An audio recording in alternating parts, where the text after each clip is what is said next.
morning.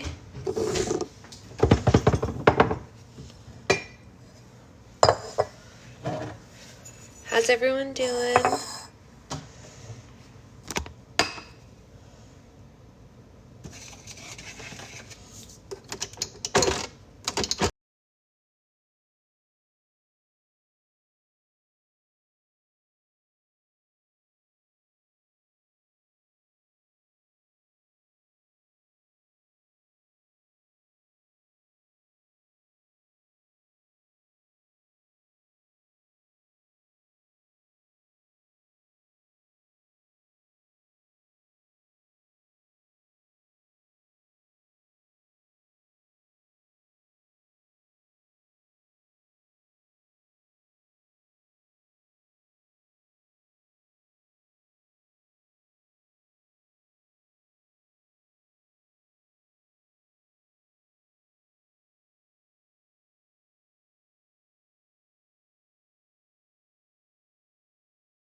That was awful.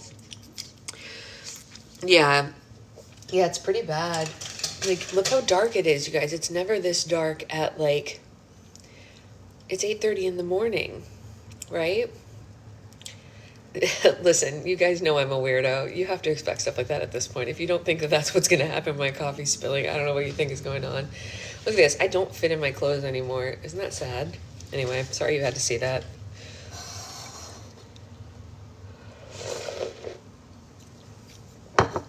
Last night, I officially reached the point where only my arms and legs fit. Yeah, no, we're not going out today, Amanda. Definitely not. Delightful. Can't waste the coffee. No.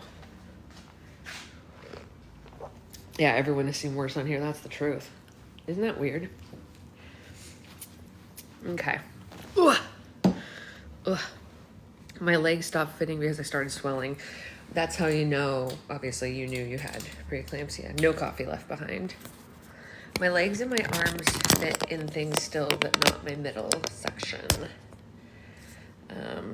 But my ring still fits, which is how I know my hands aren't swollen. Yeah, we're not going to go out today at all. Look how windy it is. Wait, you guys, look. If you look at this palm tree, look at this freaking palm tree losing its mind. Isn't that crazy? Yeah. It's like, it's been doing that all night. That's what's causing the fires to kick up so much, because there's such strong winds right now. If there wasn't so much wind, they would have been able to get the fire under control much faster. But the wind is out of control.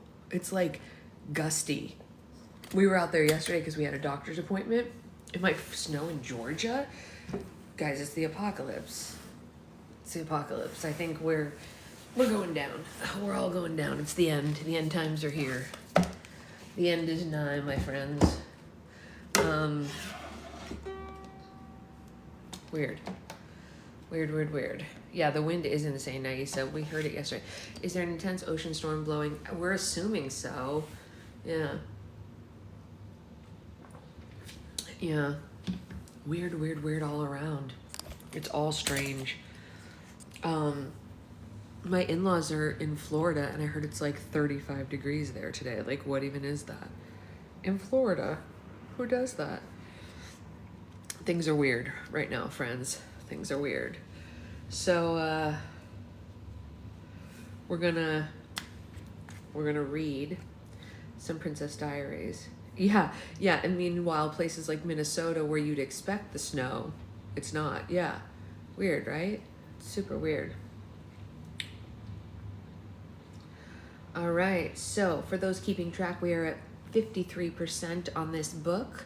All the chapters before this one are uploaded. My sister heard the wind and was like, what is that? Yeah, it's super strong. It's super strong.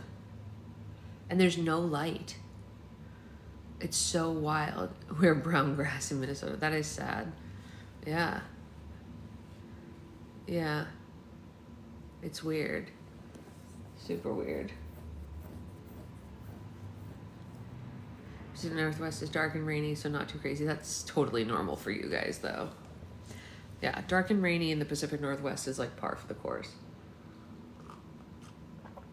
Yeah.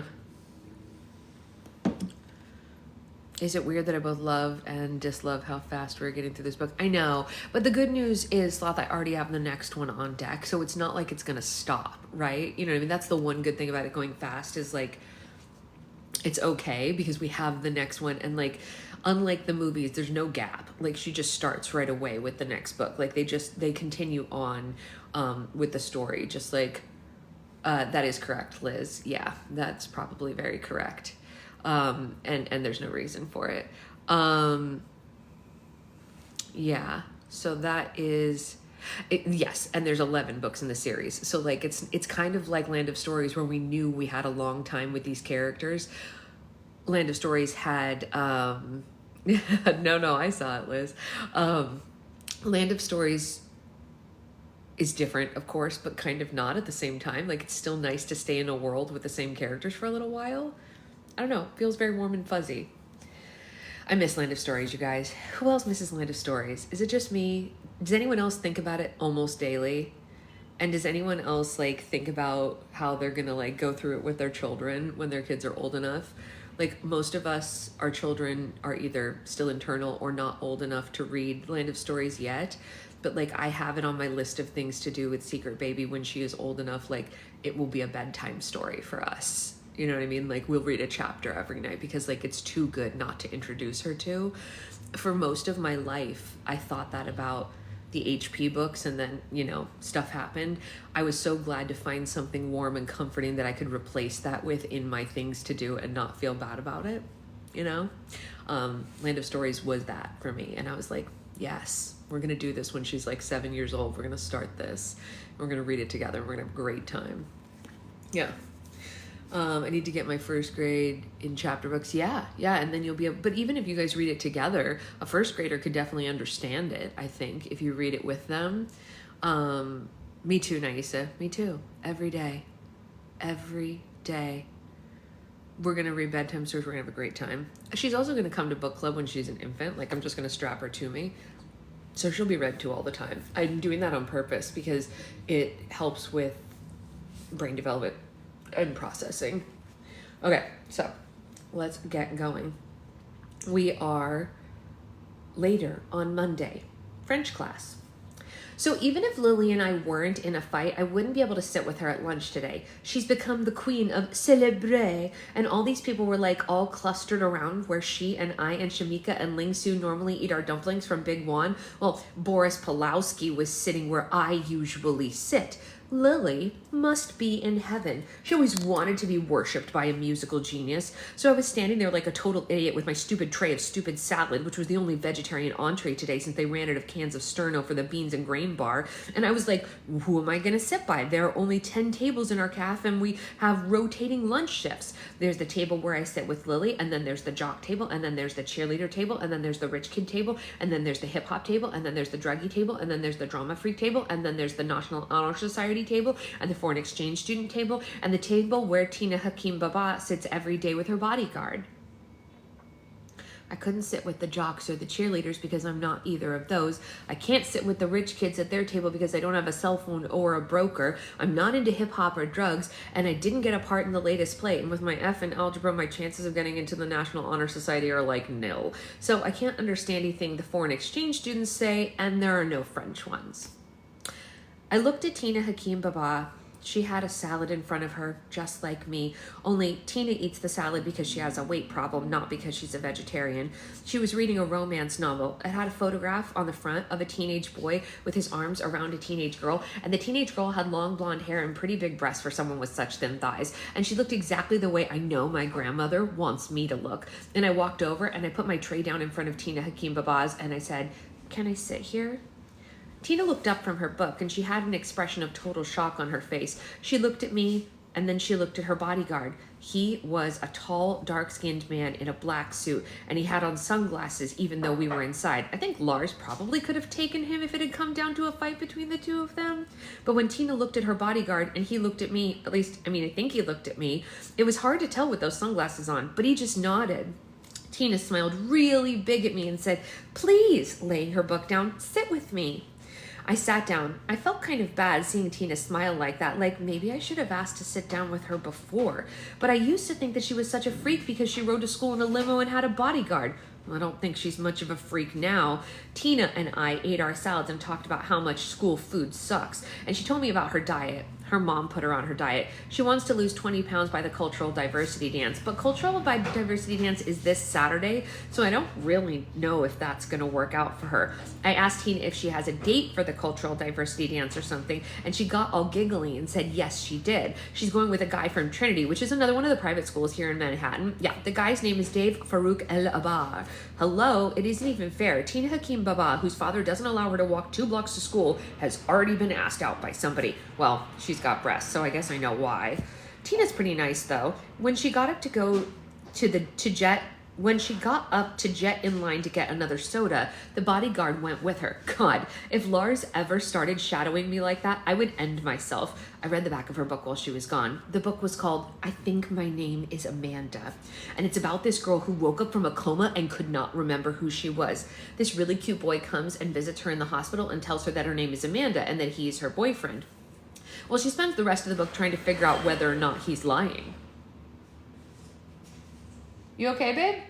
I moved the air thing out here so that. Oh, I couldn't tell what